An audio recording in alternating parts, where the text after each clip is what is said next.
ایک دفعہ کا ذکر ہے کہ کسی دور افتادہ سلطنت میں جہانگیر نامی ایک بادشاہ حکومت کرتا تھا۔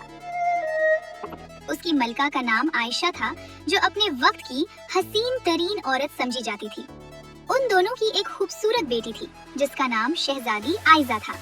وہ بے حد حسین و جمیل تھی۔ اس کے بال سیاہ ریشم کی طرح لمبے تھے اور مسکراہٹ ایسی تھی جیسے اندھیری رات میں چاندنی بکھر گئی ہو۔ ملکہ عائشہ شہزادی آئزہ کی سوتیلی ماں تھی اور وہ بہت ہی ظالم عورت تھی۔ ملکہ عائشہ کو اپنے حسن پر بے حد غرور تھا، لیکن وقت گزرنے کے ساتھ ساتھ اس کی عمر ڈھلنے لگی اور بادشاہ کی توجہ بھی اس پر کم ہونے لگی، جس کی وجہ سے ملکہ پریشان رہنے لگی۔ بادشاہ اور محل میں موجود تمام لوگ شہزادی آئزہ سے بہت محبت کرتے تھے اور ہمیشہ اس کی خوبصورتی اور اچھے اخلاق کی تعریف کرتے، لیکن یہ بات ملکہ کو بالکل پسند نہ آتی اور وہ شہزادی آئزہ سے حسد کرنے لگی۔ ملکہ عائشہ، جو کہ جادوئی علم بھی رکھتی تھی، ایک دن اپنے خفیہ کمرے میں رکھے ایک جادوئی آئینے کے سامنے کھڑی ہوئی اور غصے سے بولی، بس بہت ہوا میرے جادوئی آئینے، مجھے کوئی ایسا طریقہ بتاؤ جس سے بادشاہ میری محبت میں دیوانہ ہو جائے اور میں اس سلطنت پر راج کروں۔ جادوئی آئینے سے ایک گونجتی ہوئی آواز آئی، اے ملکہ، اس وقت دنیا کی سب سے حسین لڑکی تمہاری سوتیلی بیٹی آئزہ ہے۔ اگر تم اپنا کھویا ہوا روپ واپس چاہتی ہو تو اسے ذبح کر کے اس کا شوربہ بنا کر پی لو، تم پہلے جیسی جوان اور دلکش ہو جاؤ گی۔ آئینے کی یہ ہولناک تجویز سن کر ظالم ملکہ کے چہرے پر ایک شیطانی مسکراہٹ ابھری اور اس نے شہزادی آئزہ کو قتل کرنے کا خونی منصوبہ بنایا۔ شہزادی آئزہ کے پاس ایک بے حد خوبصورت اور نایاب گھوڑا تھا جو اس کا سب سے بہترین دوست تھا۔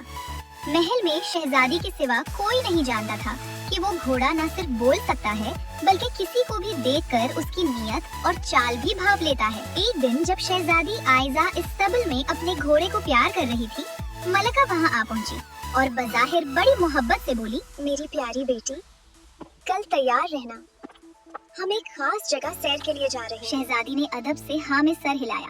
دراصل ملکہ کا ارادہ اسے ایک ویران علاقے میں لے جا کر قتل کرنے کا تھا، لیکن گھوڑا ملکہ کی آنکھوں میں چھپی سازش کو بھاپ گیا۔ جیسے ہی ملکہ وہاں سے گئی، گھوڑے نے شہزادی کو اس کی ماں کے خوفناک ارادوں سے آگاہ کر دیا۔ یہ سن کر شہزادی کے پیروں تلے سے زمین نکل گئی اور وہ زاروں قطار رونے لگی۔ اب میں کیا کروں میرے پیارے دوست؟ کل میری ماں مجھے ذبح کر دے گی۔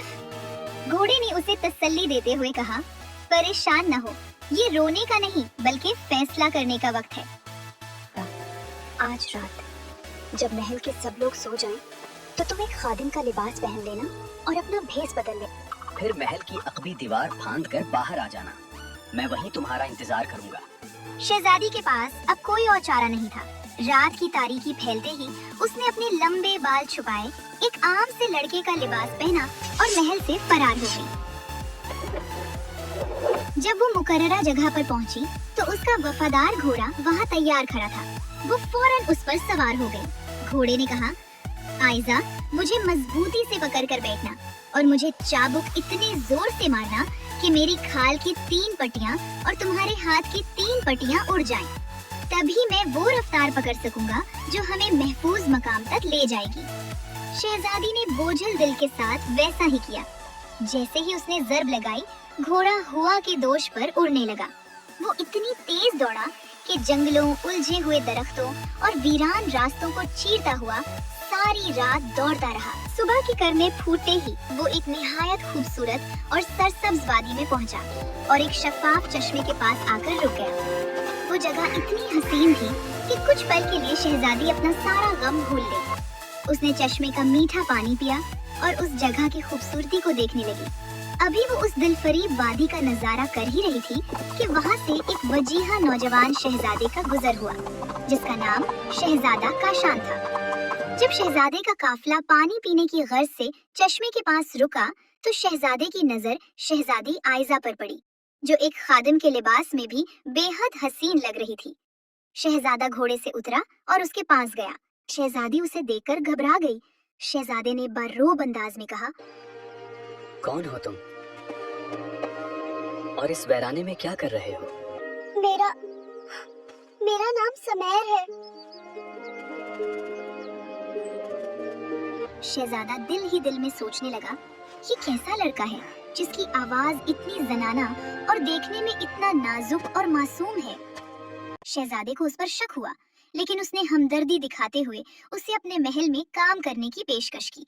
शहजादी ने एक नजर अपने घोड़े की तरफ डाली, जिसने रजामंदी में सर हिलाया। यूं शहजादी ने शहजादे की पेशकश कबूल कर ली और उसके साथ महल की तरफ रवाना हो गई। शहजादे ने समीर को अपना खास खादिम मुकर्रर कर लिया, जो हर वक्त साए की तरह उसके साथ रहता। शहजादी उसका खाना परोसने और दीगर काम अंजाम देने लगी। एक दिन जब शहजादा किसी काम से बाहर गया हुआ था, शहजादी काम करते हुए खुद से बातें करने लगी। एक तो ये अकड़ू शहजादा अपना सारा काम मुझी से करवाता है। वो अभी ये कह ही रही थी कि शहजादा खामोशी से वहां आ पहुंचा और उसकी बातें सुनकर मुस्कुराने लगा। जैसे ही शहजादी की नजर उस पर पड़ी, वो शर्मिंदगी और डर के मारे वहां से भाग गई। शहजादा मुस्कुराते हुए सोचने लगा, मुझे ऐसा क्यों लग रहा है कि उस समीर के पीछे कोई समीरा छुपी है। एक दिन शहजादा काशान उसे अपने साथ पहाड़ों पर ले गया और बोला, क्यों ना एक दौड़ हो जाए समीर। तुम तो जानते हो कि मैं कितना जालिम शहजादा हूँ। अगर तुम ये दौड़ ना जीत पाए तो तुम्हें सजा के तौर पर महल में 10 दिन तक औरतों का लिबास पहनकर रहना होगा। शहजादी डर गई कि कहीं उसकी हकीकत ना खुल जाए, लेकिन उसके पास शर्त मानने के सिवा कोई रास्ता न था। दोनों अपने अपने घोड़ों पर सवार हुए और एक तूफानी दौड़ शुरू हो गई। दौड़ के दौरान अचानक शहजादी के सर से उसकी टोपी उड़ गई और उसके लंबे, घने और सियाह बाल हवा में परियों की तरह लहराने लगे। उसने फौरन अपना घोड़ा रोक लिया। जब शहजादा काशान ने मुड़कर देखा तो वो उसके सहर अंगेज हुस्न को देखकर मबहूत रह गया। जब उस शहजादी ने शहजादे को अपनी तरफ बढ़ते देखा तो उसे लगा कि शहजादा उसे सजा देगा और वो मासूमियत से रोने लगी। शहजादा करीब आया और नरमी से उससे भेस बदलने की वजह पूछी। शहजादी ने उसे अपने साथ बीती सारी कहानी सुना दी। शहजादा नरमी से बोला, डरो नहीं, अब तुम महफूज हो। फिर वो उसे अपने साथ महल ले गया और कुछ ही दिनों बाद उसकी रजामंदी से उससे शादी कर ली। शादी का ये जश्न कई दिनों तक जारी रहा। वक्त गुजरता गया। अब शहजादी आयजा उम्मीद से थी। उन्हीं दिनों शहजादा काशान को एक अहम जंगी मुहिम पर जाना पड़ गया। शहजादे की एक कजन जिसका नाम नायला था, कुछ दिन महल में मेहमान बनकर आई। शहजादे ने नायला को शहजादी आयजा का खास ख्याल रखने की ताकीद की और अपने सफर पर रवाना हो गया। नायला शहजादा काशान से शादी करना चाहती थी। यही वजह थी कि वो शहजादी आयजा को बिल्कुल भी पसंद ना करती। कुछ ही दिनों बाद शहजादी ने एक चांद से खूबसूरत बेटे को जन्म दिया।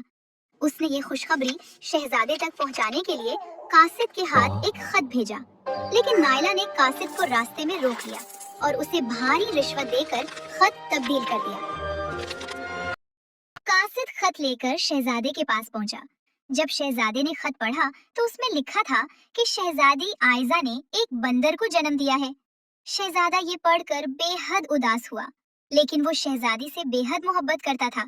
उसने खत के जवाब में लिखा, जो होना था सो हो चुका। मेरी वापसी तक मेरी बीवी और मेरे बच्चे का खास ख्याल रखा जाए। बदकिस्मती से जब कासिद जवाबी खत लेकर महल लौटा तो नायला ने फिर वो खत अपने कब्जे में ले लिया। जब उसने शहजादे का प्यार भरा जवाब पढ़ा तो वो गुस्से से जल भुन गई। अचानक उसके जहन में एक शैतानी मंसूबा आया। उसने फौरन एक नया खत लिखा जिसमें उसने हुक्म दिया कि मेरी बीवी और बच्चे को सरेआम जला दिया जाए। फिर वो झूठे आंसू बहाती शहजादी के पास गई और बोली, शहजादा तुमसे कोई मोहब्बत नहीं करता। उसने हुक्म दिया है कि तुम्हें और तुम्हारी उस मनहूस औलाद को जिंदा जला दिया जाए। शहजादी ये सुनकर ज़ारो कतार रोने लगी, लेकिन पहरेदारों के सामने उसकी एक ना चली। सिपाहियों ने शहजादी को उसके 9 मौलूद बच्चे समेत महल के सहन में लाया और लकड़ियों के एक बड़े ढेर पर खड़ा करके आग लगा दी। शोले बुलंद होने लगे। शहजादी अपने बच्चे को सीने से लगाए खड़ी आखिरी सांसों का इंतजार कर रही थी कि इतने में उसका वफादार जादुई घोड़ा जंजीरें तोड़ता हुआ वहां आ पहुंचा। उसने छलांग लगाई, शहजादी को अपनी पीठ पर सवार किया और बिजली की सी तेजी से महल के वसी रकबे को पार करके वहां से भाग निकला। वो दौड़ता दौड़ता एक निहायत वसी और अरीज मैदान में जा पहुंचा, जहां हर तरफ घोड़े, नन्हे हिरन, बंदर और दीगर जानवर थे। तमाम जानवरों ने उनका शानदार इस्तकबाल किया। फिर घोड़ा उन्हें एक खूबसूरत और महफूज घर ले गया, जहां शहजादी ने अपने बच्चे को एक नर्म बिस्तर पर लिटाया। उस दिन के बाद से शहजादी आयजा उस गुमनाम वादी में अपने बच्चे के साथ हंसी खुशी जिंदगी बसर करने लगी। जब शहजादा जंग से वापस आया और अपनी बीवी और बच्चे के बारे में पूछा, तो मक्कार नायला ने झूठ बोलते हुए कहा, शहजादी ने एक बंदर को जन्म दिया था और निदामत और शर्मिंदगी के डर से महल से भाग गई। शहजादा ये सुनकर अंदर से टूट गया, क्योंकि वो आयजा से सच्ची मोहब्बत करता था। वो दिन रात उदास और गुमसुम रहने लगा। वक्त गुजरता गया और अब शहजादी आयजा का बेटा 5 बरस का हो चुका था। एक दिन वो वादी में खेलते खेलते अपने घर से बहुत दूर निकल गया और रास्ता भूलकर एक दरख्त के नीचे बैठकर रोने लगा। इत्तेफाक से इसी रोज शहजादा काशान शिकार के गर्ज से इसी जंगल से गुजर रहा था। जब उसने एक मासूम बच्चे को रोते हुए देखा, तो उसके दिल में बेसाख्ता मोहब्बत उमड़ आई। उसने करीब जाकर पूछा, बेटा, तुम इतने छोटे हो, अकेले यहाँ क्या कर रहे हो? बच्चे ने सिसकियों के दरमियान जवाब दिया, मैं अपने घर का रास्ता भूल गया हूँ। मुझे जल्दी घर जाना है, वरना मेरी मामा बहुत परेशान होंगी। शहजादे को इतने छोटे और मासूम बच्चे को अकेला छोड़ना मुनासिब ना लगा। उसने बच्चे को प्यार से अपनी गोद में उठाया और उसका घर तलाश करने लगा। कुछ ही देर में वो उस खूबसूरत वादी में पहुंचा, जहां शहजादी आयजा रहती थी। नन्हा शहजादा अपना घर देखकर खुशी से बोला, मेरा घर आ गया। शहजादी आयजा, जो अपने बच्चे के लापता होने की वजह से पागलों की तरह उसे ढूंढ रही थी, दौड़ती हुई बाहर आई। लेकिन जैसे ही उसकी नजर शहजादा काशान पर पड़ी, वो खौफ और हैरत से पीछे हट गई। शहजादे ने जब शहजादी आयजा को जिंदा सलामत देखा, तो उसकी आंखों से आंसू जारी हो गए। वो बोला, तुम मुझे छोड़कर क्यों चली गई थी आयजा? शहजादे ने आयजा से सारा माजरा दरियाफ्त किया। शहजादी ने रोते हुए उसे खुतूत के बारे में और जिंदा जलाए जाने की सजा के बारे में सब कुछ बता दिया। शहजादा फौरन समझ गया कि ये सब किसी की गहरी साजिश का नतीजा है। उसने शहजादी से माफी मांगी, उसे अपनी मोहब्बत और हिफाजत का यकीन दिलाया और वापस महल चलने को कहा।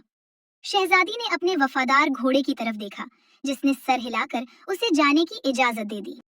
फिर वो दोनों खुशी खुशी अपने बच्चे के साथ वापस महल पहुंचे, जहां नायला पूरी सज धज के साथ शहजादे के इस्तकबाल के लिए खड़ी थी। लेकिन शहजादी आयजा को जिंदा देखकर उसके होश उड़ गए। शहजादे ने उसी वक्त दरबार लगाया और कासिद को हाजिर करने का हुक्म दिया। डर के मारे कासिद ने फौरन एतराफ कर लिया कि उसने नायला के कहने पर चंद पैसों के इवज खत बदले थे। ये सुनकर शहजादे का गुस्सा आसमान को छूने लगा। उसने उसी वक्त कासिद और मक्कार नायला को उनके घनाउने जराइम की सजा में उम्र कैद के लिए कैद खाने में डालने का हुक्म दिया। और यूं शहजादा काशान, शहजादी आयजा और उनका नन्हा शहजादा हंसी खुशी अपनी जिंदगी बसर करने लगे।